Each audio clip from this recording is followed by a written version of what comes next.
নিজস্ব শৈলী, নেতৃত্বগুণ, কৌশল আর যথাযথ সিদ্ধান্ত নিতে পটু এসব গুণাবলী একজন অধিনায়কের সহজাত বৈশিষ্ট্য। ক্রিকেট মাঠে একজন অধিনায়কের ভূমিকা অপরিসীম। গেল ১.৫ দশকে তুলনা হতো কে সেরা অধিনায়ক, রিকি পন্টিং নাকি ধোনি। ধোনির ছিল আত্মবিশ্বাস ও সময় উপযোগী সিদ্ধান্ত নেবার সক্ষমতা, দলের সবার মাঝে তা সংক্রমিত হতো দারুণভাবে। অপরদিকে পন্টিং ছিলেন একজন আগ্রাসী ও কৌশলী নেতা।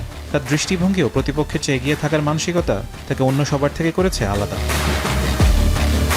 তবে চ্যাম্পিয়ন্স ট্রফি জয়ের পর রোহিত শর্মা ছাড়িয়ে গেছেন সবাইকে। ১৪২ ম্যাচে অধিনায়কত্ব করে রোহিত জয় পেয়েছেন ১০৫ ম্যাচে, হার ৩৩ ম্যাচে, জয়ের শতাংশ ৭৩.৯৪। ক্রিকেটে কমপক্ষে ১০০ ম্যাচজাত অধিনায়কদের তালিকায় এটা সর্বোচ্চ।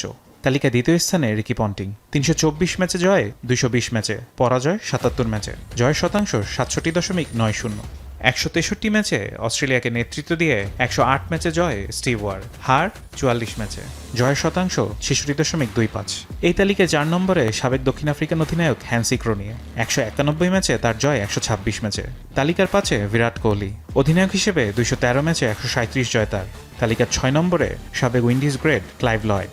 ১৫৮ ম্যাচের নেতৃত্ব দিয়ে ঠিক ১০০ ম্যাচে জয় পেয়েছেন তিনি, পরাজয় ৩০ ম্যাচে, জয়ের শতাংশ ৬৩। তবে টেস্ট ও ওয়ানডে দুই ফরম্যাটে শুধু অধিনায়কত্বের বিবেচনায় সবার চেয়ে অনেক এগিয়ে স্টিভ ওয়া।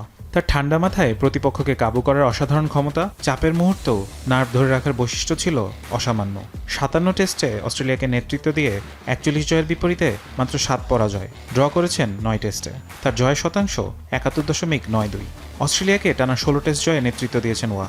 অপরদিকে ওয়ানডেতে ১০৬ ম্যাচের নেতৃত্ব দিয়ে জয় ৬৭ ম্যাচে, পরাজয় ৩৫ ম্যাচে, জয়ের শতাংশ ৬৫.২৩। ১৯৯৯ বিশ্বকাপে অস্ট্রেলিয়াকে বিশ্বকাপ জেতানো অধিনায়ক সুপার সিক্সে দক্ষিণ আফ্রিকার বিপক্ষে খেলেছিলেন ১২০ রানের ম্যাচ জেতানো ইনিংস, যা বিশ্বকাপে নকআউট পর্বে অন্যতম সেরা ইনিংস বলে বিবেচিত হয় আজও।